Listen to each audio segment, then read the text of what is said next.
Sriman Narayana Narayan Hari Hari Sriman Narayana Narayan.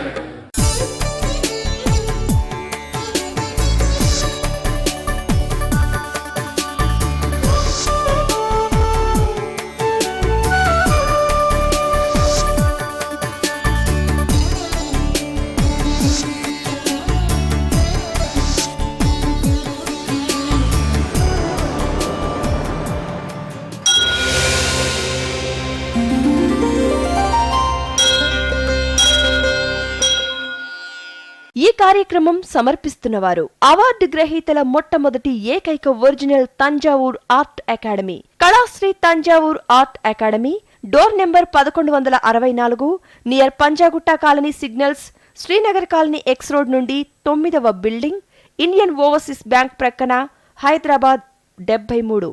Website www.kalasriarttemple.com।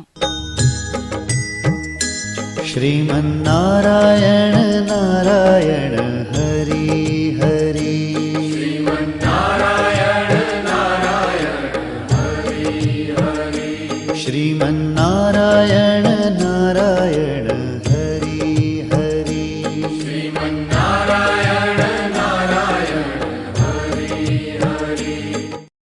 కనపడని సర్వదేవతల చిత్రాలను కనుల ముందు సాక్షాత్కరింపచేసే దైవాంశ కళ చిత్రకళ. పుట్టుకతో మాత్రమే వచ్చే అరుదైన చిత్రకళను రత్నశాస్త్రం, నాడీశాస్త్రం, వర్ణశాస్త్రం, వాస్తు, జ్యోతిష్య, సాముద్రిక లక్షణాలన్నింటితో క్రోడీకరించి బ్రహ్మీ ముహూర్తంలో నక్షత్రయుక్తంగా దేవీ దేవతల అదృష్ట చిత్రాలను చిత్రీకరించటం కళాశ్రీ కేశవ గురుస్వామి ప్రత్యేకత. వీరి తండ్రిగారైన గురుస్వామి సిద్ధయోగి శాస్త్రీయ చిత్రకారుడు కావటం చేత వారి నుండి వారసత్వంతో గురు శిష్య పరంపర సంప్రదాయ పద్ధతిలో యోగా, చిత్రకళను తీవ్ర సాధన చేసి వాటిని అభ్యసించారు. అంతేకాక తమిళనాడు ప్రభుత్వం నుంచి 9 డిప్లొమోలు మరియు దరిదాపు అన్ని రాష్ట్రాల నుండి జాతీయ స్థాయి అవార్డులు, రివార్డులు అందుకోవటం ఎంతో విశేషం. వీరి సంతానం కూడా చిత్రకారులే కావటంతో పాటు వీరు కూడా అవార్డ్స్ గ్రహీతలే కావటం మరో విశేషం. వీరి కుటుంబంలోనే పద్మశ్రీ, కళాశ్రీ అవార్డుల పంట పండింది. ప్రభుత్వం వారు వీరి ప్రతిభను గుర్తించి గురు శిష్య పరంపర చిత్రకళా పీఠానికి గురువుగా నియమించారు. కళాశ్రీ కేశవ గురుస్వామి చందమామ, బొమ్మరిల్లు వంటి అనేక పత్రికలకు చిత్రకారునిగా పనిచేయటమే కాక జాబిల్లి అనే మాసపత్రికకు చిత్రకారునిగా, సంపాదకుడిగా, ప్రచురణకర్తగా తన ప్రతిభ పాటవాలను ఆనాడే చాటుకున్నారు. సిరి సంపదలను ప్రసాదించే అదృష్ట వాస్తు చిత్రాలను చిత్రీకరిస్తూ వీటిలో అదృష్ట ముద్రలను, అదృష్ట సంకేతాలను జోడించి క్రోడీకరించి త్రికళా చిత్రాలను అందరి పూజా గదులలోనూ మరియు వాస్తుపరంగా దేవతల చిత్రాలను వీరికున్న అరుదైన చిత్రకళాయోగ సాధనతోనే బ్రహ్మీ ముహూర్తంలో చిత్రీకరించి అందరికీ అందజేస్తారు కళాశ్రీ కేశవ గురుస్వామి. త్రికళా జ్ఞానంలోనికి సుస్వాగతం. श्रीमन्नारायण नारायण हरि हरि श्रीमन्नारायण नारायण हरि हरि श्रीमन्नारायण नारायण हरि हरि श्रीमन्नारायण नारायण हरि हरि। ఇప్పుడు సర్పదోషాల్లో మరొక ముఖ్యమైన సర్పాంశ దోషాన్ని కూడా తెలుసుకుందాం. రాహువు, కేతువు ఛాయాగ్రహాలు, సర్పాంశ శరీర సంభూతులు. రాహువు కశ్యప ప్రజాపతి పుత్రుడు. ఆ కశ్యప ప్రజాపతి బ్రహ్మమానస పుత్రుడు. ఆయన కఠోర దీక్షతో, తపస్సుతో అతి శక్తివంతమైన మునిగా ప్రఖ్యాతి చెందాడు. అటువంటి మహర్షి దీక్షలో ఉన్నప్పుడు ఆయన భార్య సింహిక అసుర సంధ్య వేళ ఆయనను రెచ్చగొట్టి తన కోరికను తీర్చమంది. ఎన్ని విధాలా చెప్పినా వినని సింహికకు కోరిక తీర్చక తప్పలేదు. కోరిక తీరాక మహోగ్రంగా కశ్యప ప్రజాపతి సింహికను శపించాడు. నీకు పుట్టబోయే పుత్రుడు అసుర సంధ్యలో కలిశావు కనుక అసురతత్వముతో ఉంటాడు. మానవ శరీరము నాగ శరీరముతో అటూ ఇటూ కాని తత్వముతో ఉంటాడు.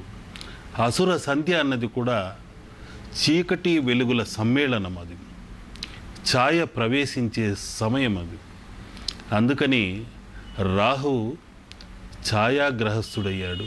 ఛాయకు అధిదేవతగా అయ్యాడు.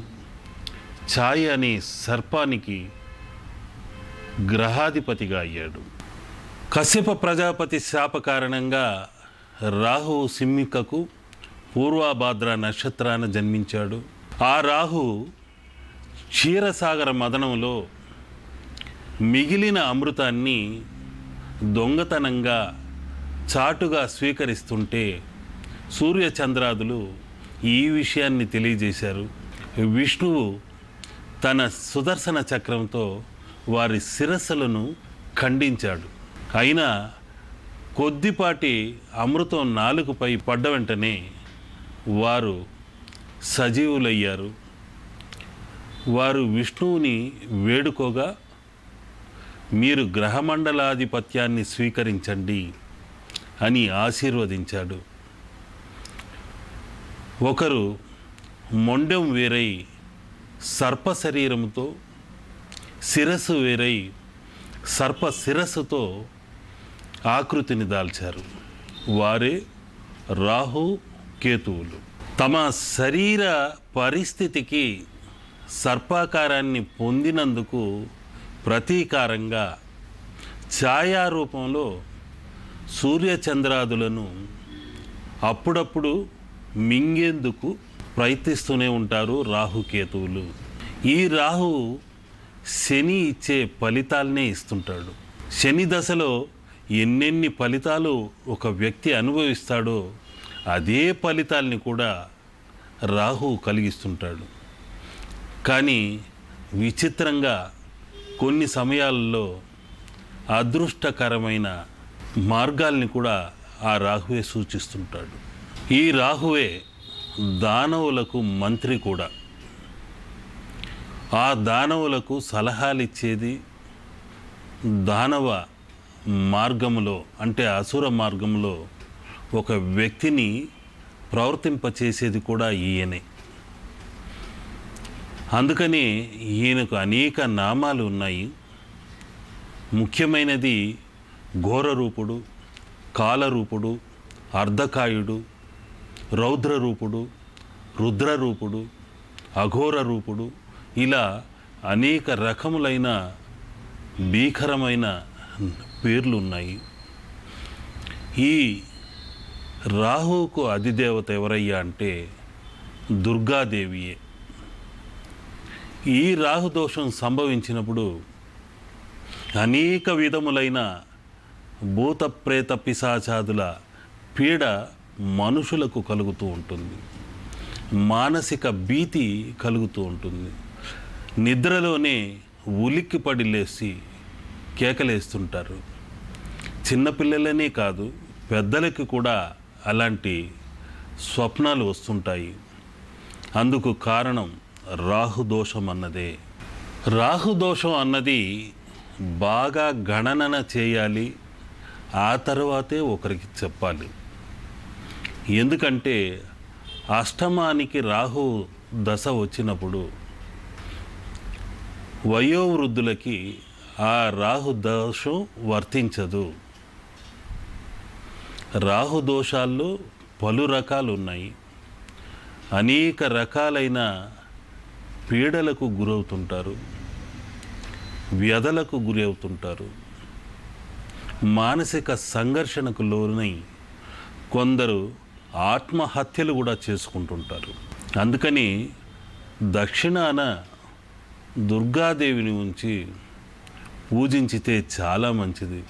కొందరైతే విపరీత అర్థాలు లేనిపోని అపోహలతో దుర్గాదేవిని ఇంట్లో పెట్టకూడదట కదండి, పులి ఉంటే మంచిది కాదు కదండి, పులి నోరు తెరుచుకున్నట్టుంటే చాలా చెడు అని ఒకరు చెప్పారు.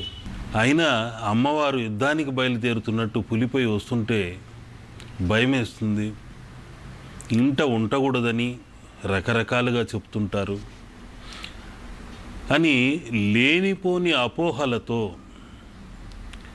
భ్రమలతో నా వద్దకు వస్తుంటారు. పులి నోరు తెరుచుకున్నంత మాత్రాన ఎటువంటి కీడు వాటిల్లదు.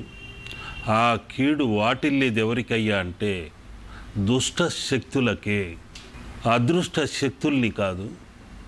అతి ఘోరమైన శని ఛాయ, రాహు ఛాయ, కేతు ఛాయ లాంటివి ఇంట్లోనికి రానివ్వకుండా ఈ పులి అమ్మవారి యొక్క ఉగ్రతత్వము నోరు తెరుచుకొని చూసిన వెంటనే ఎటువంటి దుష్ట శక్తులైనా తప్పనిసరిగా వెనక్కి వెళ్ళిపోతాయి.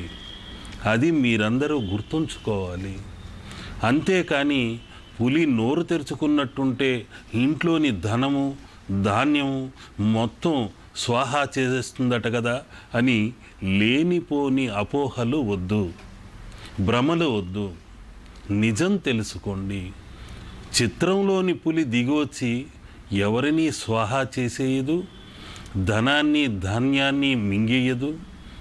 అది అమ్మవారి యొక్క అద్భుతమైన వాహనం, మహిమాన్వితమైన శక్తి వాహనం. అటువంటి వ్యాఘ్రాన్ని తప్పుగా భావించకూడదు. ఆ వ్యాఘ్రం ఎక్కడైతే నోరు తెరుచుకుని ఉంటుందో ఆ ఇంట దుష్ట శక్తులంటూ ప్రవేశించవు, ఎటువంటి పాపదోషాలు ప్రవేశించవు, ఎటువంటి ఛాయాదోషాలు ప్రవేశించవు. కాబట్టి నిర్భయంగా మీరు సింహద్వారానికి ఎదురుగా ఈ సింహంపై కూర్చున్న దుర్గాదేవినో పులిపై కూర్చున్న దుర్గాదేవినో ఉంచి చూడండి, ప్రతిష్ఠ చేసి చూడండి. ఎటువంటి ఛాయలు మీ ఇంట చేరవు, అదృష్టపు పంట పండి తీరుతుంది. కన్యారాశికి, మీనరాశికి, ధనుస్సు రాశికి రాహుదశ వస్తే వాహన సౌఖ్యం కలిగిస్తాడు. భార్య పిల్లల వలన కూడా సంతోషాన్ని కలిగిస్తాడు. ఈ 3 రాశులకి మాత్రం రాహు అనుకూలమైన ఫలితాల్ని, అదృష్ట ఫలితాల్ని అందజేస్తాడు. కర్కాటక, వృషభ, మేష రాశులందు రాహుదశ సంచారం కలిగినప్పుడు విద్యలో విజయాన్ని, వివాహం త్వరగా అయ్యేలాగా వివాహ సౌఖ్యాన్ని, భార్యాభర్తల అన్యోన్యతని పెంచి అన్నింటా విజయాన్ని చేకూర్చేదే రాహు యొక్క పని. అంతేకాకుండా వాహన సౌఖ్యాన్ని, గృహ యోగాన్ని కలుగజేసేది కూడా ఈ దశలోనే. ఈ 3 రాశుల వారికి మంచి ఫలితాలని అందచేసేది రాహువే. కొందరికైతే రాహుదశ వచ్చినప్పుడు అనేక రకములైన చోరపీడ, రాజ భయము, శత్రువు దోషము, బంధువుల నుండి తిరస్కారాలు, అనేక రకములైన భూత ప్రేత పిశాచాదుల వలన దుస్వప్నాలు, వాస్తు దోషాలు, జైలుకు వెళ్ళటము, జీవిత భాగస్వామితో విడాకుల వరకు వెళ్ళటము జరుగుతుంది. ఇటువంటి రాహుదోష నివారణకు ముఖ్యమైన రత్నం ఏది ధరించాలయ్యా అంటే గోమేధికము. గోమూత్ర వర్ణముతో ఉంది కాబట్టి దానిని గోమేధికము అన్నారు. అటువంటి గోమేధికము క్షత్రియ వర్ణమా, బ్రాహ్మణ వర్ణమా, శూద్రవర్ణమా, వైశ్యవర్ణమా అన్నది చూసి ధరించాలి. దానిలో పురుష, స్త్రీ, నపుంసక తత్వమైన రత్నాలు కూడా ఉన్నాయి. అవి కూడా పరిశీలించి చూడాలి. ఆ తర్వాతే దానిని ధరించాలి. ఒకరు క్షత్రియ వర్ణం ఉంటారు, మరొకరు శూద్రవర్ణం ఉంటారు. అంటే ఇప్పుడు మనం ఏ క్షత్రియ వర్ణం ఉన్నామనో కాదు, వారి యొక్క రాశి ప్రకారము, సంఖ్య ప్రకారము క్షత్రియ వర్ణంగా మారుతుంటారు, శూద్రవర్ణంగా ఉంటారు, కొందరు వైశ్యవర్ణంగా ఉంటారు. ఆ విధంగా మన పుట్టుకతో వచ్చినది ఏమిటన్నది చూడాలి, కానీ మన కులం ఏమిటన్నది కాదు, వర్ణం ఏమిటన్నది కాదు. రత్నాల్లో కూడా అటువంటివి ఉన్నాయి. ఆ గోమూత్ర వర్ణముతో ఉన్న రత్నాన్ని ధరించాలి. తేనె రంగుతో మంచి డెన్సిటీ ఉన్న రత్నాన్ని మనం ధరించాలి. అది ధరించేటప్పుడు కూడా ఓం భ్రాం భ్రీం భ్రౌం రాహువే నమః అనుకుంటూ ధ్యానించి ధరించాలి. దానికంటూ కొన్ని శుద్ధి చేసే ప్రక్రియలు ఉన్నాయి. ఆ విధంగా రత్నధారణ చేసి 4 ఏళ్ల తర్వాత ఏదైనా పురాతనమైన అమ్మవారి ఆలయంలో నవధాన్యములతో పసుపు గుడ్డలో మూట కట్టి ఆ రత్నాన్ని ఆ అమ్మవారికి సమర్పించండి. మీ యొక్క రాహుదోషాలన్నీ తప్పనిసరిగా తొలగిపోయాయని మీకే అర్థమవుతుంది. అదేవిధంగా రాహుదశ పీడకులోని రాహు బాహువుల్లో బంధించబడి గిలగిలా కొట్టుకుంటూ తప్పిస్తున్న వారిని చూస్తే నిజంగా జాలేస్తుంది. అటువంటి వారికి మరొక ముఖ్యమైన పరిష్కార మార్గం రాహువుకు దేవసాంస పరమాత్మ అంశ వరాహ స్వామియే. అందుకని నేనిప్పుడు చిత్రించబోయే చిత్రం అందరికీ రాహుదోష నివారణ కలిగేందుకు ఆ వారాహస్వామిని ప్రార్థిస్తూ ఆ 4వ సంఖ్యకు అధిదేవత అయిన రాహుతత్వాన్ని, కేతు తత్వమైన 7వ సంఖ్యను, ఓంకారాన్ని, శ్రీకారాన్ని అన్నింటినీ మేళవించి క్రోడీకరించి వారాహ తత్వముతో మీ ముందు అదృష్ట చిత్రరాజాన్ని ఈరోజు హరిద్రవర్ణంతో చిత్రిస్తున్నాను. ఆ చిత్రం నుండి వెలువడుతున్న అతి శక్తివంతమైన తరంగాలు మీ ఇంట చేరి మీ ఇంట ఉన్న రాహుదోషాల్ని, కేతు దోషాల్ని, ఛాయాదోషాల్ని, మలినాల్ని అన్నింటినీ పటాపంచలు చేసి మీ ఇంట్లో సుఖశాంతులు కలుగు చేయాలని త్రికరణ శుద్ధిగా కోరుకుంటున్నాను. ఆ అదృష్ట రాజచిత్రం ఒక్కరికి మాత్రమే అందజేయబడుతుంది. ఈ రాహుబాహు దోష నివారణ వారాహ చిత్రం తప్పనిసరిగా మీకందరికీ మేలు కలగాలని నా మనోనేత్రానికి అందిన మరో సృష్టిని ఈ హరిద్ర చిత్రం ద్వారా చిత్రించి చూపిస్తున్నాను. రాహుదోష నివారణ వారాహ ముద్రని ఇప్పుడు మనం చూస్తున్నాము. ఎటువంటి రాహుదోషాన్నైనా తొలగింప చేయాలనుకుంటే, ఛాయాదోషాల్ని తొలగింప చేయాలనుకుంటే ఆ రాహువుకు పరమాత్మ అంశ వారాహస్వామి. శుక్లాంబరధరం విష్ణుం శశివర్ణం చతుర్భుజం ప్రసన్నవదనం ధ్యాయేత్ సర్వవిఘ్నోపశాంతయే.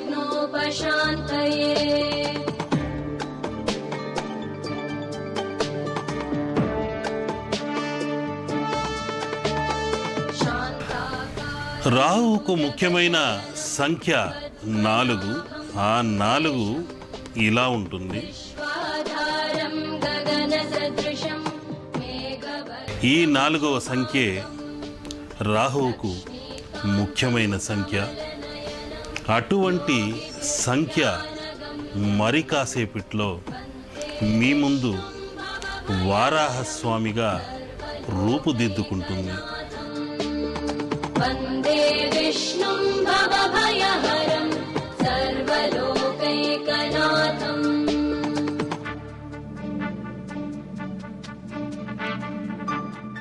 ఈ శ్రీ అనే ఆభరణాల్ని ఆయన వక్షస్థలంగా ధరించాడు.